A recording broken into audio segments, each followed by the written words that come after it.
오늘 읽었던 우리 아가서 4장 6절부터 11절까지 말씀을 통해서 사랑의 용기라고 하는 제목으로 하나님 말씀을 전하겠습니다. 아가서를 이해할 때요, 생각보다 이렇게 어렵진 않아요. 물론 읽어보시는 분들이 저는 어렵다고 하실 텐데, 이걸 이해하는 방법은 간단하게 이렇게 보면 돼요.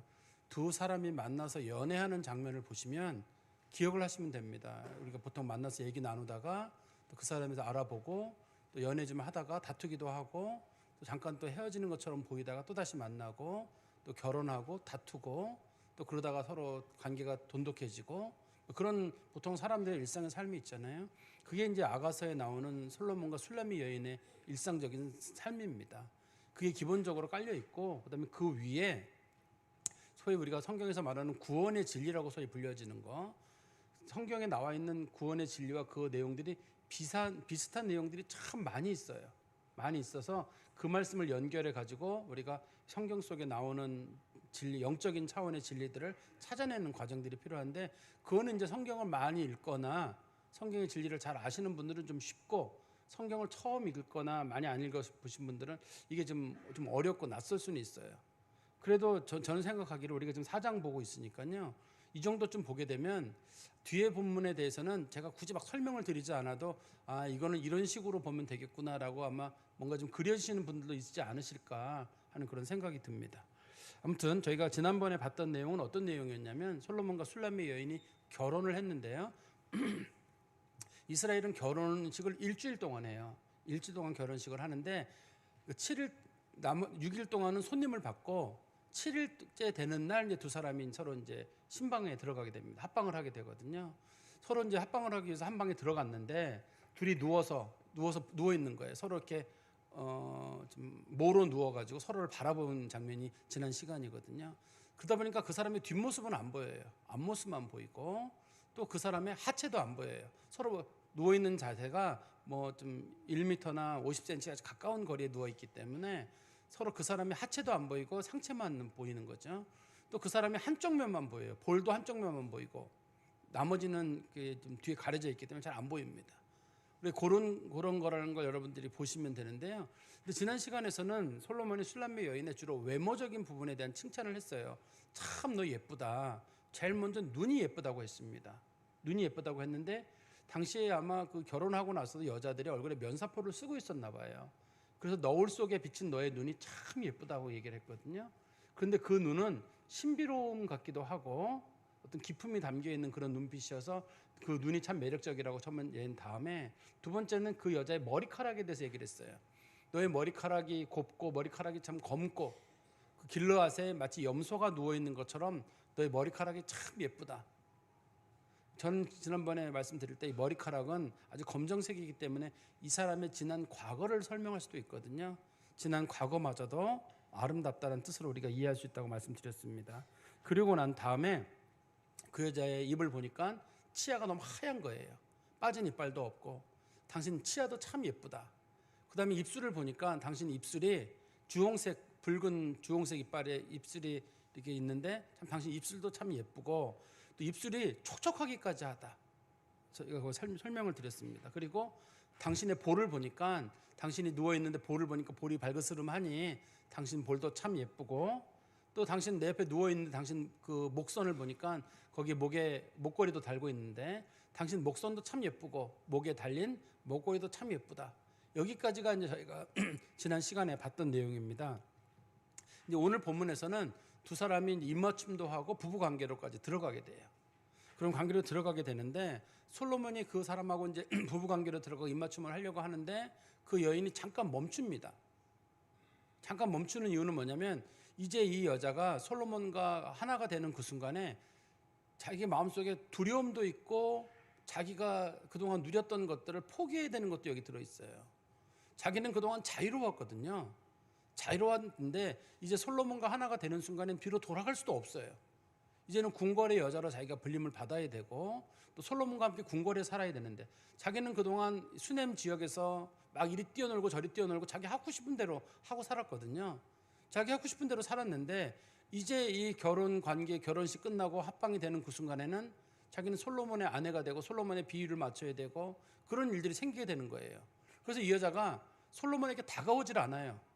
솔로몬이 자꾸만 다가오라고 얘기를 합니다. 자꾸만 다가오라, 내려와라. 근데 그 여자는 자꾸 버텨요. 나는 지금 못 간다. 자기 마음속에 근심이 있는 거예요. 내가 이 사람하고 결혼했다가 만약에 솔로몬은 주변에 여자들도 많은데 만약에 결혼 관계가 잘 안 되면 어떻게 될 것인가. 그런 것들도 하나의 고민거리거든요. 저는 그런데 사람들이 사랑을 한다고 할 때는 자신의 자유가 뺏긴다는 것도 생각을 하셔야 돼요. 사랑이라고 하는 거는요, 자신의 자유의 값으로 자유를 내가 포기하고 얻어지는 대가입니다.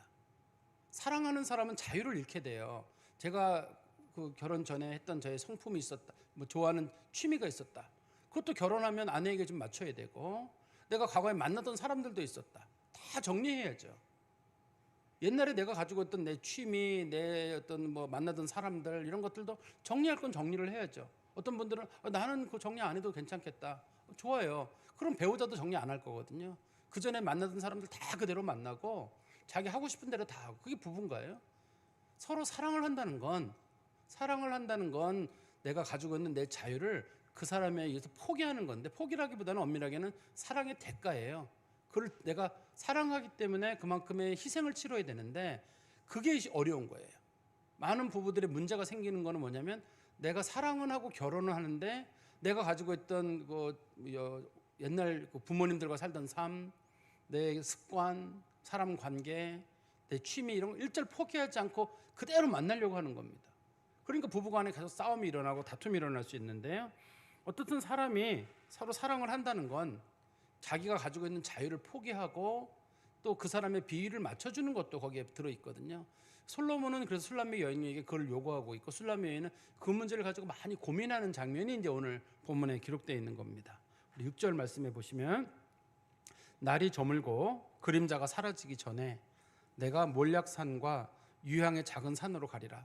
갑자기 이런 표현이 등장하면 좀 낯선데요. 이 표현이 어디에 나오냐면 2장 17절에서 여자가 했던 말에 대한 답이에요. 2장 17절에 보십시오. 내 사랑하는 자야, 날이 저물고 그림자가 사라지기 전에 돌아와서 베데르산의 노루와 어린 사슴 같을지라. 여자가 뭐라고 불렀냐면, 빨리 오세요. 저와 하나가 되어주세요. 해가 지기 전에 빨리 오세요. 이렇게 이제 얘기를 했었거든요. 영적인 차원의 의미는 이스라엘 백성들이 고난을 겪을 때 하나님 저희를 구해주세요라는 뜻으로 이건 받아들였어요. 신약교회 성도들은 예수 그리스도의 재림에 대한 말씀으로, 주님 날이 어두워지기 전에, 인생의 어두운 날이 오기 전에 저희를 구원해 달라는 뜻으로 저 말씀을 받아들였는데요.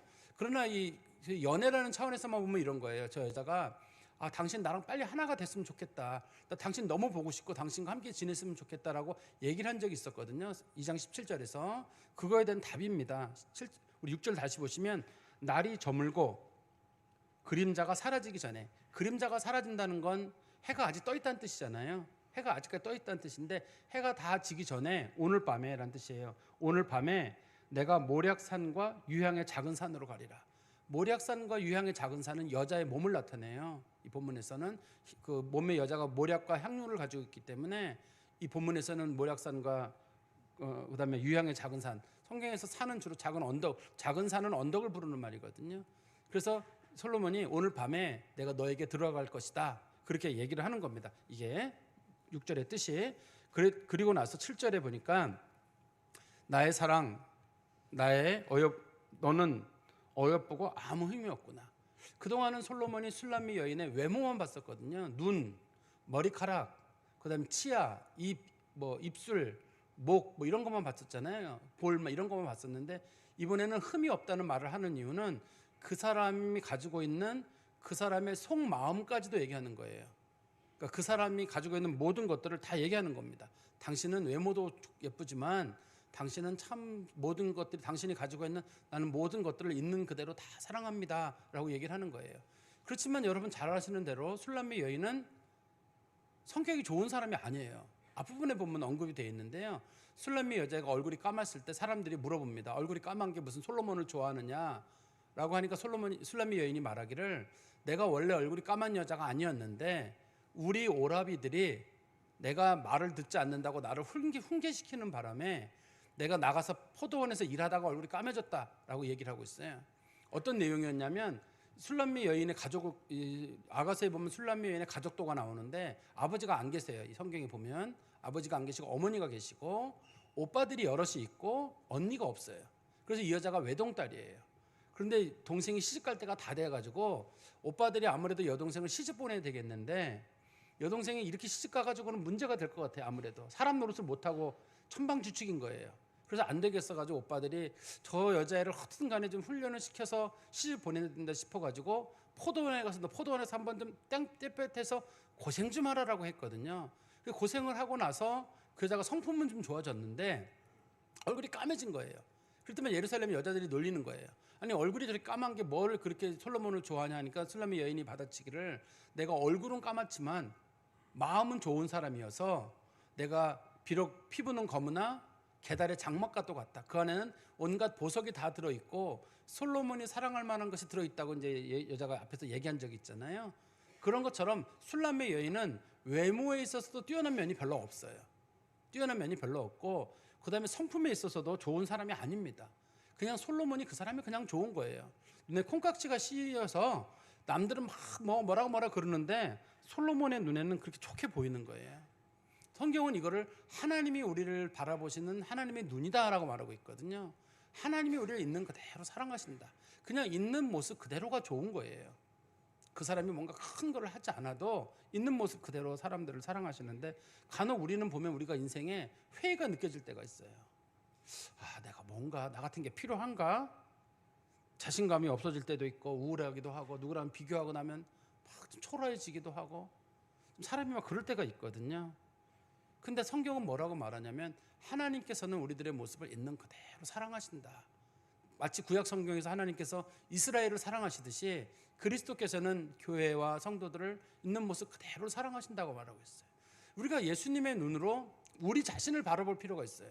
우리 자신을 볼 때 사실 여기 지금 앉아 계신 분, 여기 마스크 쓰고 계신 분도 안 계신 분 계신데 요 피부를 가지고 손을 한번 만져보세요. 이 사람이 나예요. 이 정신을 가지고 있는 것도 나고 이 영혼을 가지고 있는 것도 나예요. 죽고 난 다음에도 이게 나예요. 이게 우리예요. 우리 자신이거든요. 우리 자신이어서 이 사람이 세상에서 제일 중요한 사람이에요. 누구랑 비교할 것도 없어요. 다른 사람이 아무리 멋지고 훌륭하고 다른 사람이 많은 걸 가지고 있고 그건 다른 사람이에요. 어떻든 내가 살아 있어야 되고 내가 소중히 해야지 그 다음에 신앙적인 부분도 언급이 되고 그 다음에는 뭐 이웃도 있고 뭐가 있을 거 아니에요. 일단 자기 자신을 사람이 소중히 여기는 마음이 자기 자신에게 있어야 돼요. 그래야지만이 그 다음에 단계로 나아가는 거거든요.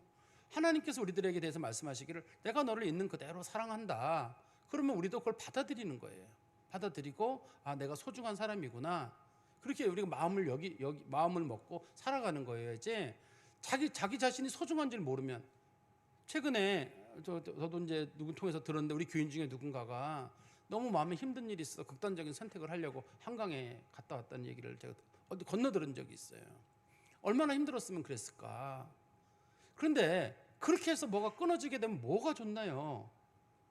자기에게는 뭐가 좋아요? 남겨진 사람들이고 문제가 풀려지고 뭐가 되나요? 그렇게 내가 사라지고 나면 뭐가 남나요 도대체? 이게 있고 없고 아프고 안 아프고 떠나서도 일단 내가 살아있는 것 그리고 내가 나를 바라보는 것 뭐를 남이 아무리 맛있는 걸 먹는 것보다 내가 먹고 내가 마시고 내가 누군가 교제하고 있는 게 이게 소중한 거잖아요. 그래서 우리 그리스도인들은 자기 자신의 생명에 대해서도 내가 함부로 할 수 있는 권한이 없는 것이 우리의 생명은 예수 그리스도께서 피값으로 주고 산 거예요. 영혼만 주고 산 게 아니라 우리들의 이 육체마저도 예수님께서는 자신의 목숨으로 대신해서 우리에게 주신 거거든요. 그렇기 때문에 우리는 이 내 생명을 내가 처리할 수 있는 권한이 없어요. 주신 분도 예수님이시고 가져가실 분도 그분이시지 이거를 내가 얻었으니까 내가 아유 너무 힘들어서 내가 극단적인 처리를 해야 된다든지 아니면 나는 뭐 너무 힘들어서 못 살겠다든지 나 같은 게 무슨 필요가 있다든지 필요가 있냐고 생각한다든지 나 같은 사람이 필요가 있든 없든 나예요. 그게 사람들이 저 꼴등이라고 해도 꼴등도 나예요. 그게 나고 나이를 먹어도 나고 나이를 어려도 나고 예쁘든 안 예쁘든 그게 나라니까요. 이 나가 무너지면 그 사람은 그 다음서부터 그 사람이 하는 것들은 다 공허한 것들이거든요. 그래서 성경은 말하기를 하나님께서 바라보시는 눈으로 우리를 좀 바라볼 줄 알아라.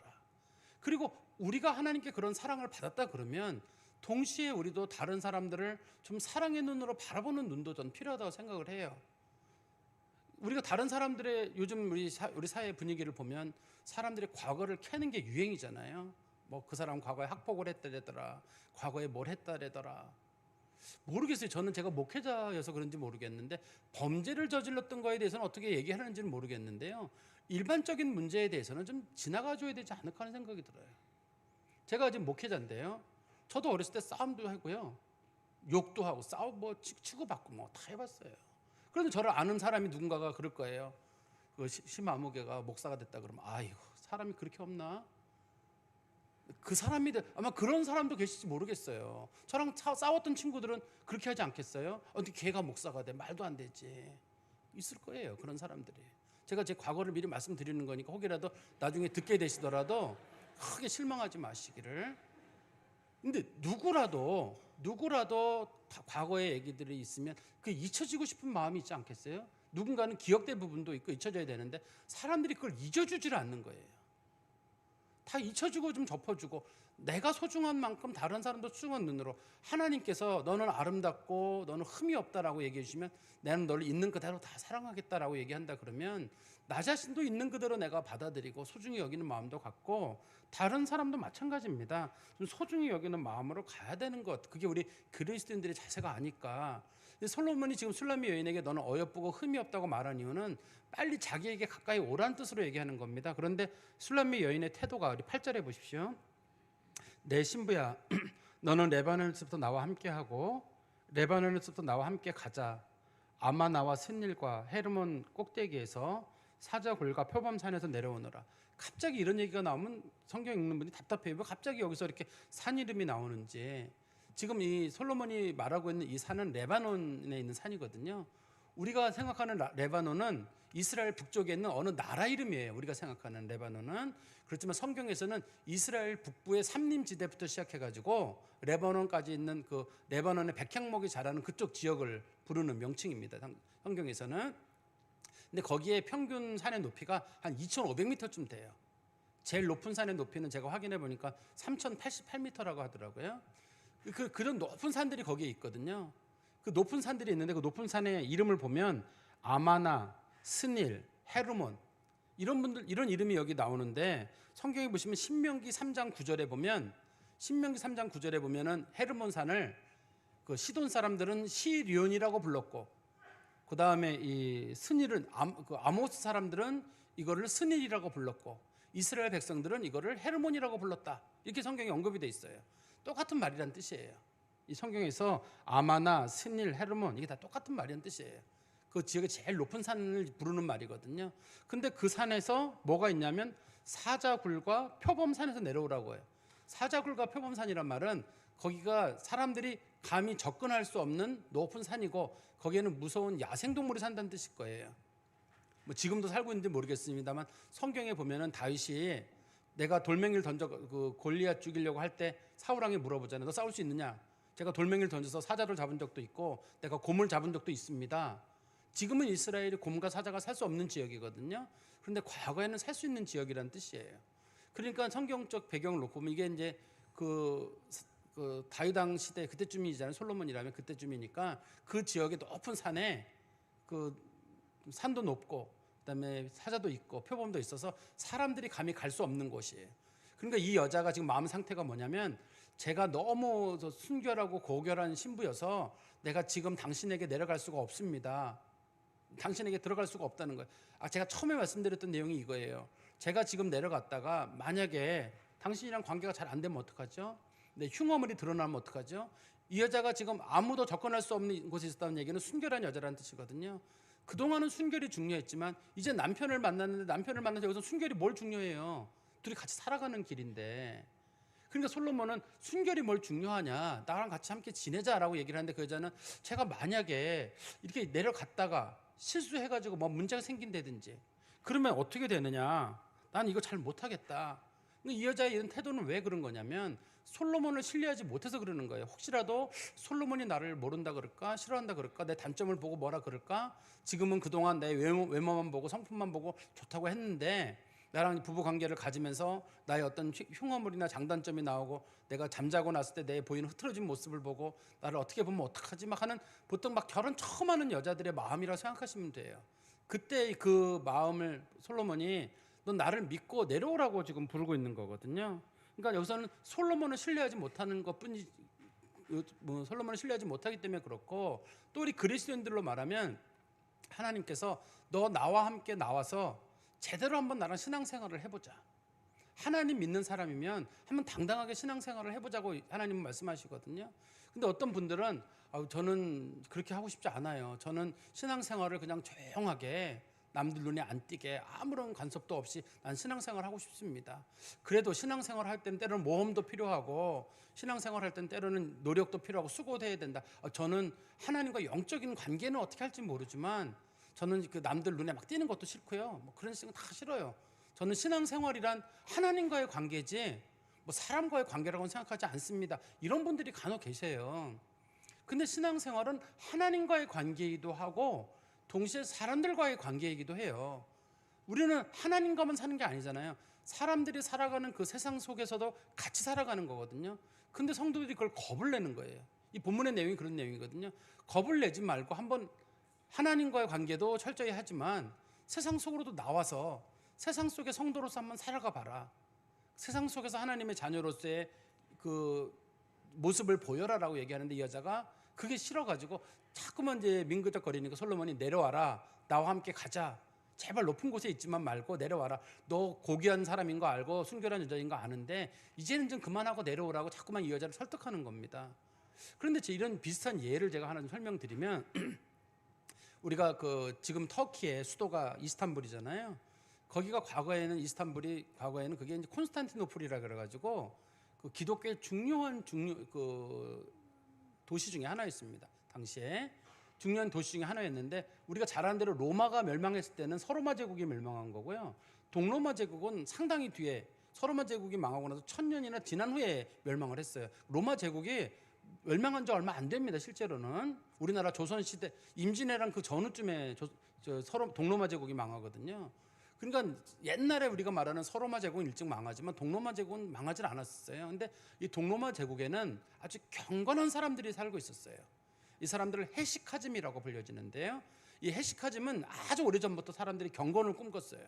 이 사람들은 보통 경우 기도를 한다 그러면 그 사람 기도 며칠 했대 그러면 한 6개월은 했대. 그러면 기도 좀 했다는 거예요.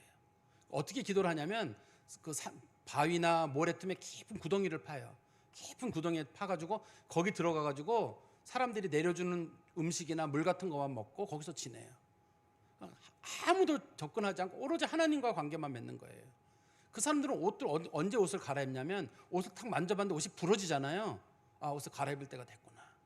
이거는 성 안토니우스의 생애라는 책에 보면 요 헤시카즘 관련된 사람들의 내용이 나와요.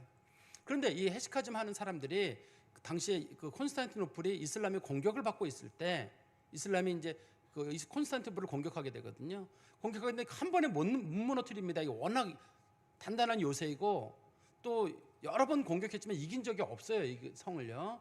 그래서 그 이 성을 무슬림이 공격을 할 때 당시 헤시카즘을 가지고 있던 그 수도사들이나 이런 사람들이 뭐라 그랬냐면 기도하라 그랬어요. 기도하고 동굴로 들어가고 은밀한 곳으로 들어가서 하나님과 교제해라. 나라를 지키는 건 하나님이 지키는 일이니까 당신들 그런 거 신경 쓰지 말고 기도하라고 했어요. 군인들도 나라를 지키려는 해야 되는데 군인들에게도 기도하라고 그러고 자꾸 너 나라 지키고 뭐 하려고 그러면 기도하지 쓸데없이 말이야. 그런 거 한다는 식으로 자꾸만 얘기를 했어요. 그래서 나라가 망하는 데는 여러 가지 이유가 있었겠는데 이 사람들의 소위 세상 것을 나쁘게 보는 세속주의를 나쁘게 보는 경건주의가 결과적으로 동로마 제국이 망하는데 직접적인 역할을 하게 됩니다. 기도가 나쁘다는 뜻이 아니에요. 하나님과 관계가 나쁘다는 뜻도 아닙니다. 하나님과 관계도 중요하지만 세상 속에서 그리스도인들의 역할도 있어야 되거든요.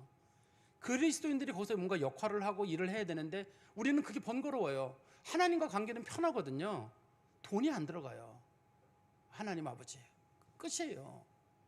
그리고 뭐 예배 드릴 때도 편해요. 집에서 그냥 하나님 아버지 한번 부르면 다 끝나는 일이고, 또 하나님 아버지는 잔소리를 안 해요. 국수를 어떻게 끓였니, 음식을 어떻게 했니, 말을 안 해요. 그러니까 하나님하고만 관계를 맺으면 좋아가지고 그냥 난 하나님과 관계한다. 누가 하나님과 관계하지 말래요. 그렇지만 그것이 세상 속에서 이루어져야 되거든요. 같이 다른 사람들을 돌보고 다른 사람들을 끌어안고 그래야지만 그게 신앙인의 진짜 모습인데, 지금 이 술라미 여인도 그런 경우잖아요. 자기의 순결한 마음, 하나님 앞에서의 경건, 그런 것들을 자기가 오랫동안 간직해 왔는데 그런 것들을 자기가 무너뜨리면서까지 세상에 나가서 나의 그런 고결한 마음들이 더럽힘을 받는다든지 나의 경건이 무너질 거라 그러면 난 차라리 안 나간다고 할 때 솔로몬이 얘기하기를 지금 내가 너의 남편인데 빨리 내려와서 빨리 하나가 되자라고 얘기를 합니다. 근데 이 여자는 그거를 잘 못 받아들이죠. 잘 못 받아들이니까 솔로몬이 이 여자에게 얘기를 하는 거예요. 우리 그리스도인들도 마찬가지입니다. 세상 가운데 살아갈 때 우리가 학교에서 학생으로 있든 혹은 직장 생활을 하든 어디서든지 우리는 그리스도인이라고 밝힐 필요가 있어요. 근데 요즘 보니까 많은 젊은이들이나 직장인들이 그리스도인이라는 거 안 밝힌대요. 내가 뭐 직장 생활하고 또 술 먹고 뭐 이렇게 사람들하고 지내다 보면 교회 다닌다 그러면 괜히 또 그게 나한테 불합리하게 다가올까봐, 불합리한 점이 생길까봐 안 한다 그러고, 또 뭐 하나님 이름 알려내는 거 불편해한다고 그러더라고요. 그건 그리스도인은 아니에요. 일부러 나 예수 믿어요라고 막 현수 막 붙이고 할 필요는 없습니다만 나 그리스도인 밝히면 되고, 그리고 그리스도인으로 살면 되는 거예요. 그리스도인으로 밝히기 싫은 이유는 내가 그리스도인답게 살기 싫어서 그런 거거든요. 그러니까 그리스도인이라고 밝히고 내가 그리스도인답게 살아가면 되는 일이 아닐까 싶습니다. 우리 9절부터는 솔로몬이 그래서 술람미 여인에게 칭찬을 하면서 빨리 내려오라고 얘기를 하는데요. 9절입니다. 내 누이 내 신부야, 네가 내 마음을 빼앗았구나. 내 눈으로 한번 보는 것과 내 목에 구슬 한 꿰미로 내 마음을 빼앗았구나. 쉽게 우리나라 말로 이러면 이런 거예요. 나는 너의 눈의 매력에 빠졌다는 거예요. 너의 눈이 얼마나 반짝거리고 예쁜지, 너의 눈이 보석인지, 네 목에 있는 보석이 눈인지, 눈이 부시다는 거예요. 어쩌면 너는 눈이 이렇게 예쁘냐는 거죠. 그러니까 솔로몬이 볼 때 이 여인의 가장 큰 매력, 가까이서 보니까 이 여자는 눈이 예쁜 여자예요. 그런데 이 눈을 성경은 영적인 의미에서 세상을 바라보는 성도들의 눈이라고 합니다. 우리 그리스도인들이 예수님을 믿고 변화가 될 때 제일 먼저 변화되어야 되는 것 중에 한 가지가 눈이에요. 사람의 눈이요, 얼마나 사람들의 마음을 기분 좋게도 하고 불쾌하게 하는지, 여러분들이 누가 살짝 지나가는 길에 여러분들을 내려보잖아요. 금방 느껴요. 그 사람이 나한테 아무리 사랑한다고 하고 뭐 많은 걸 준다, 멋있다, 사람들 사실 그런 거 안 봐요. 그 사람이 살짝 지나가면서 내게 보인 눈빛 있잖아요. 저 사람이 진짜 나를 사랑하면 따뜻함이 느껴지고, 눈빛으로 사람 못 속여요. 눈빛이 때로는 칼날 같다고 합니다. 살짝 지나가면서 나를 살짝 흘겨보잖아요. 사람 인생 하나를 배울 수가 있어요. 근데 그리스도인들이 예수 믿고 거듭났으면 이 눈빛이 부드러워져야 돼요. 근데 눈빛을 부드럽게 하려면 어떻게 돼야 되냐면 속이 부드러워져야 돼요. 속이 부드러워져서 사랑하는 마음으로 세상을 보는 눈들이 필요할 거거든요. 제일 먼저 어떻든 간에 우리 그리스도인들이 변화시켜야 되는 건 세상을 보는 눈이에요. 사람들을 따뜻한 마음으로 보고, 사람들을 좀 측은한 마음으로 보고, 그런 마음이 그리스도인들에게 필요하다고 저는 생각합니다. 그리고 10절의 말씀해 보시면 내 누이 내 신부야, 내 사랑이 어찌 그리 아름다운지, 내 사랑은 포도주보다 진하고 내 기름의 향기는 각양 향품보다 향기롭구나. 지금 두 가지를 칭찬하는데요. 하나는 이 여자의 사랑이에요. 이 여자의 사랑을 세상에서 가장 달콤한 것, 당신은 가장 달콤한 음료가 포도주예요. 포도주에 비교하면서 당신의 사랑은 포도주 같다. 그런데 이거는 하나님에 대한 사랑이기도 하고 세상에 대한 사랑이기도 해요. 그리스도인들은 하나님에 대한 사랑도 특별해야 되지만 세상을 보는 사랑도 특별해야 돼요. 우리가 성경의 가치는 뭐냐면 너는 마음과 뜻과 정성을 다하여 주 너희 하나님을 사랑하라. 이게 중요한 가치 1번이에요. 또 이와 같으니 똑같은 가치를 가지고 있는 게 뭐냐면 내 이웃을 내 몸과 같이 사랑하라예요. 그리스도인들의 영적인 가치, 그 깊이는 하나님을 얼만큼 사랑하느냐, 그 다음에 사람들을 얼만큼 사랑하느냐, 정말 측은한 마음으로 볼 수 있느냐, 그게 그리스도의 중요한 가치거든요. 그리고 우리 10절 끝에 보시면 내 기름의 향기는 각양 향품보다 향기롭구나. 기름의 향기라는 말의 뜻은 여자 몸에서 나는 냄새예요. 몸에서 나는 채취예요. 근데 여기서는 그 사람의 인품을 나타낼 거거든요. 그 사람이 가지고 있는 인품이에요. 그런데 그 사람이 누구랑 가깝게 지내는 사람이냐면 그리스도와 가깝게 지내는 사람이기 때문에 그 사람에게는 그리스도인의 인품이 드러날 거예요. 인품도 사람이 속일 수가 없어요. 사람들은 그런 생각을 해요. 아, 내가 저렇게 속이면 저 사람이 모를 거야, 넘어갈 거야. 안 넘어가요. 금방 알아요. 자신도 알면서 왜 남이 넘어갈까로 생각을 하나요? 세상 사람들은 전부 다 뭐 지적 장애인만 있나요? 그렇지 않잖아요. 사람이 왜 그걸 몰라요? 저 사람이 나 좋아하는지 싫어하는지, 저 사람이 인격이 어떤지 그런지 왜 몰라요? 금방 얘기 몇 마디 나눠보면 다 알지. 그런 것처럼 그리스도인들에게 필요한 건 첫 번째는 제가 눈빛이라고 얘기를 했다면, 두 번째는 사랑이고, 세 번째는 그 사람의 인품이에요. 인품의 변화가 돼서 사람들을 진정한 마음으로 사랑하는 것, 그것이 그리스도인들이 가져야 될 태도죠. 우리 11절 말씀해 보십시오. 내 신부야, 내 입술에는 꿀방울이 떨어지고 내 혀 밑에는 꿀과 젖이 있고 내 의복 향기는 레바논의 향기 같구나. 지금 두 사람이 입맞춤을 한 거예요. 둘이 키스를 했거든요. 입맞춤을 하고 난 다음에 솔로몬이 그 여인에게 얘기하기를 어떻게 입술이 꿀방울이 떨어지는 것 같다. 내 혀 밑에는 꿀과 젖이 있는 것 같다. 너무 달콤하다는 뜻이잖아요. 아마 이거는 영적인 차원에서 그리스도인들의 말에 대한 얘기일 것 같아요. 그리스도인들 입에서는 많은 말들이 나오거든요. 좋은 입맞춤보다 더 좋은 건 사람들이 나누는 은혜로운 얘기일 거예요. 똑같은 얘기를 해도 은혜로운 얘기를 하는 사람이 있고 아주 사람들의 심기를 건드리는 사람들이 있어요. 근데 이 언어라고 하는 것이 저는 말은 그렇지만 실제로는 안 그래요. 그렇지 않아요. 말은 그 사람 속에 있는 것이 나오는 거란 말이에요, 겉으로. 그래서 말을 하는 거는 결과적으로 내가 그 사람이라는 걸 알려주는 거예요. 그래서 그리스도인들이 되고 성숙한 사람들이 되면 똑같은 과정을 보고도 누가 만약에 좀 어디 떨어졌다 그러면 참 저는 실력 있는 놈인데 안타까워할 텐데 걘 거기까지인 것 같다. 재수시켜 삼수시켜라. 이렇게 확 그냥 말을 한다든지, 그러면서 하는 말이 난 있는 대로 얘기한다고. 누구는 있는 대로 말 못해서 그러나요? 그렇게 얘기하는 게 아니라 그 부모가 그 본인이 얼마나 노력하고 힘들었을 텐데 참 잘하는 애인데 안 됐네요. 더 잘할 수 있는 것 같은데, 이렇게 진짜 따뜻한 마음, 립 서비스를 하라는 게 아닙니다. 진짜 따뜻한 말로 이렇게 얼마든지 우리가 말을 할 수 있거든요. 그리스도인들의 말에는 이 꿀보다 또 젖보다 더 달콤한 게 들어있어야 되기 때문에 할 수만 있으면 격려의 말들, 할 수만 있으면 은혜의 말들, 립 서비스 제가 절대 하는 거 아닙니다. 정말 사람들에게 좋은 얘기 몇 마디가 사람을 살리기도 하고 나쁜 얘기 몇 마디가 사람을 쓰러뜨리기도 해요. 너 못한다는 말 몇 마디가 그 사람을 영원히 못하는 사람을 만들기도 하고, 잘한다고 얘기했던 그 몇 마디 말에 그 사람의 인생이 변화되기도 하잖아요. 그리스도인들이 말에 얼마나 조심해야 되는지, 말은 내가 거듭났는지 안 거듭났는지를 외부로 보이는 통로이기 때문에 말 듣기 조심하셔야 돼요. 다른 사람이 당신 말 몇 마디 들어보면서 저 사람 나이는 먹었는데 속은 아직까지 옛날 어린이구나, 이렇게 볼 수가 있으니까 말 하나가 굉장히 조심스러워야 합니다. 그리고 10절 끝에 보시면 내 의복의 향기는 레바논의 향기 같구나. 위에서는 몸의 향기라면 여기는 옷의 향기거든요. 이 사람이 지금 원래 어디서 왔냐면 레바논에서 왔거든요. 레바논은 원래 그 에스겔서 3장 31장 3절하고 6절에 보면 하나님이 계신 산이다라고 돼 있어요. 원래 거기가 하나님께서 높은 산에 계시다고 성경이 언급을 하고 있는데요. 그래서 하나님과 가까이 한 사람에게는 그 사람에게서 하나님과 함께 지냈던 사람의 어떤 삶의 모습이 드러나야 돼요. 근데 이 본문에서는 몸의 채취는 그 사람의 인격을 말한다면 여기는 그 사람의 삶에 나타나는 선행이에요. 그 사람이 다른 사람들을 측은히 여기고 불쌍히 여기는 마음으로 다른 사람들에게 어려운 사람들, 힘든 사람들 직접 돌보는 사람들이에요. 그런데 제가 이 말씀을 준비하면서 제가 옛날 생각이 좀 하나 났는데요. 제가 성도들에게 이 말씀을 드렸는지 모르겠어요.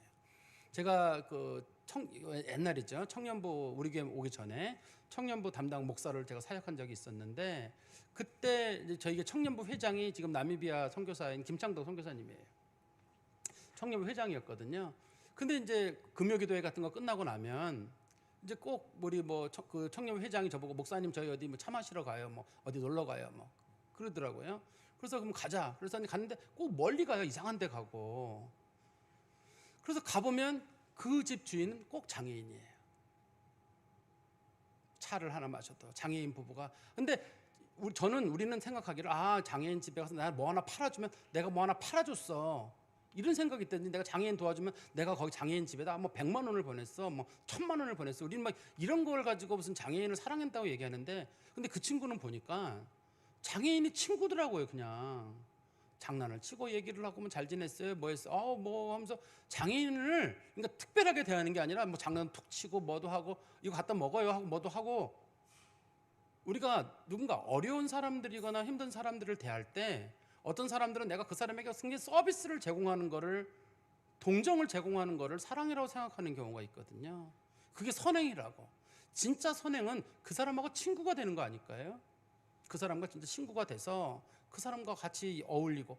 제가 그 교회에 떠난 다음에도 그 선교사님이 저를 따라 나왔거든요. 그 교회를. 다른 교회 섬길 때도 같이 있었는데 그때도 마찬가지. 꼭 가면 어디 가면 꼭 장애인들만 있어요. 장애인들을 그렇게 좋아하더라고요. 그렇게 어울리고. 근데 사실 장애인 얘기가 몸이 지내는 분들을 알지만 되게 불편해요. 장애인들하고 어디 갈 데가 별로 없고 불편하거든요. 근데 그렇게 되는 걸 보고 제가 저 친구가 나보다 나은 사람이다. 조금 뭘 하는 거랑 다르게 정말 사람을 사랑하는 마음이 그 선교사님 마음속에 들어있는 걸 제가 어린 때죠. 그 선교사님 20대예요. 20대인데 제가 그걸 보고 다르구나. 그런 마음을 좀 가진 적이 있어요. 우리도 누군가에게 선행을 베푼다고 할 때 잘해줘야지 그런 게 아니라 내가 어떻게 하면 저 사람과 친구가 될 수 있을까? 저 사람과 함께 어울릴 수 있을까? 저 사람과 함께 어떻게 지낼 수 있을까? 그런 마음을 가지고 하다 보면 얼마든지 품어지고 그게 사랑이 될 수 있을 것 같거든요. 사실 기독교인들이 처음에, 그러니까 기독교가 전해졌을 때 세상 사람들이 기독교로 들어온 이유는 기독교인들이 정직하고 사랑이 많고 희생적이고 그런 것 때문에 온 거예요. 사도 바울이 뭐 예수 믿으라고 전해서 온 게 아니라 성도들이 보이는 삶이 특별했어요. 정직했어요. 거짓말하지 않고 희생적이고 어떻게 사랑 베풀고 그런 걸 보고 사람들이 궁금했어요. 도대체 저 종교는 어떤 종교길래 저렇게 하니까 와보니까 예수 믿으세요라고 했던 거거든요. 지금 우리는 구원에 대한 건 관심이 있습니다만 우리 그리스도인들이 누군가에게 선행을 베풀거나 그리스도인들의 빛과 향기를 드러낸다거나 이런 걸 굉장히 불편해하고 있거든요. 한번 우리 자신을 조심스럽게 좀 살펴봐야 될 게 아닌가 싶습니다. 제가 말씀의 결론을 맺으면 오늘 본문에서는 솔로몬은 술람미 여인의 숨은 매력을 지금 살펴보고 있어요. 둘이 이제 하나가 돼서 부부가 되는 과정으로 가고 있는데 그 여자의 숨은 매력을 하나하나 살펴가고 있는데 그 여자에게 제일 필요한 건 사랑의 용기예요. 오늘 본문의 제목이 사랑의 용기잖아요. 술람미 여인은 솔로몬을 사랑한다면 자기가 아무리 높은 곳에 있었든 자기가 뭘 가지고 있든 그거를 다 포기하고 솔로몬을 만날 준비를 해야 되는 거예요. 제가 그랬잖아요. 사랑이라고 하는 거는 자유를 포기한 대가로 얻어지는 거예요. 내가 누구를 사랑한다고. 그러면 여러분 생각해 보십시오. 여러분들이 여러분 자녀를 사랑하면 자유를 다 포기하고 아이를 돌보잖아요. 아내를 사랑하고 남편을 사랑하기 위해서 우리가 가졌던 개인의 삶을 다 포기하고 우리가 가는 것처럼 그리스도인들도 하나님을 사랑한다 그러면 때로는 내가 가지고 있는 가치나 삶의 것들을 포기할 줄도 알아야지. 그래야 그게 사랑이고 하나님에 대한 마음이지. 그거 포기하지 않고 하나님 사랑합니다 예배 드리고 뭐 헌금 얼마 드리고 그게 우리가 사랑이라고 할 수 있나요? 진짜 사랑은 내 자유를 유보할 줄 알고 포기할 수 있어야 저는 그게 진짜 사랑이라고 생각합니다. 그리고 두 번째는 이 술람미 여인이 칭찬을 받았던 것처럼 그리스도인들은 눈도 그리스도인다웠으면 좋겠어요. 사람 하나 볼 때 정말 따뜻한 눈으로 보시기를 바라고 말 하나도 정말 따뜻한 얘기들, 그 얘기를 들었을 때 참 은혜가 되는 얘기들, 똑같은 지적을 하고 비판을 하더라도 충분히 은혜로운 얘기들을 할 수 있거든요. 그리고 행실과 사람들을 섬김에 있어서도 마찬가지로 진실한 모습들이 드러나야 돼요. 우리가 교리 중에 이런 교리가 있잖아요. 우리는 예수를 믿음으로 의롭다함을 얻었다. 우리는 그것만 좋아하는데요.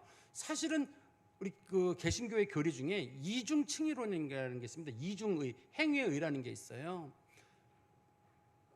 이거 뭐 우리나라 말은 정확히 표현이 잘 안 나는데 이거 두플렉스 아케프트 호미니스라고 하거든요. 하나님께서 우리를 이중적으로 받아주신다고 하시는데 우리의 영혼을 하나님께서 의롭다고도 여겨주시지만 우리들의 행함에 대해서도 하나님께서는 의롭다고 여기시고 의롭다고 여기신 우리를 의롭게 받을 자격이 있다는 뜻이에요.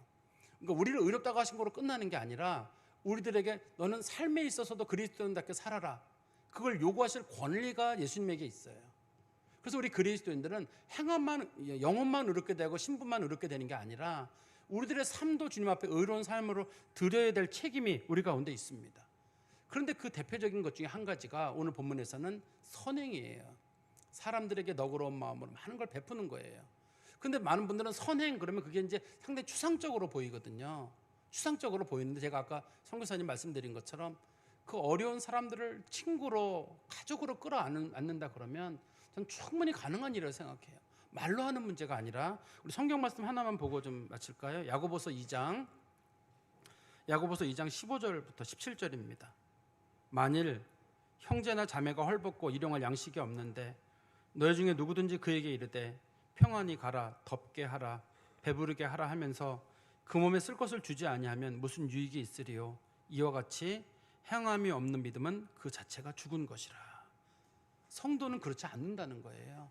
우리가 이 말씀을 마음에 꼭 두시고 우리가 하나님을 사랑하고 섬겨가는 일에도 세상을 살아가는 일에도 용기가 필요합니다. 그리고 사람들을 사랑하고 섬기는 일에도 용기가 필요해요. 이걸 꼭 마음에 두시고 사시기를 간절히 소망합니다. 기도하겠습니다. 하나님 아버지, 주님 은혜 감사합니다. 저희들은 하나님 앞에 감히 설 수 없는 사람들이오나 주께서는 저희들을 사랑하시고 저희들의 있는 모습 그대로를 보시고 예수 안에서 저희들을 용납하여 주시사 저희들을 성도라 불러주신 것 감사합니다. 성도라 부름을 받았사오니 저희들의 삶이 성도의 삶을 살게 해주시고 주께 부름받지 못하여도 할 말 없는 저희들이 부름을 받았사오니 주의 은혜를 평생 갚는 마음으로 저희들이 살아가도록 저희들의 삶 가운데 역사하여 주시옵소서. 예수 그리스도 이름으로 기도하옵나이다. 아멘.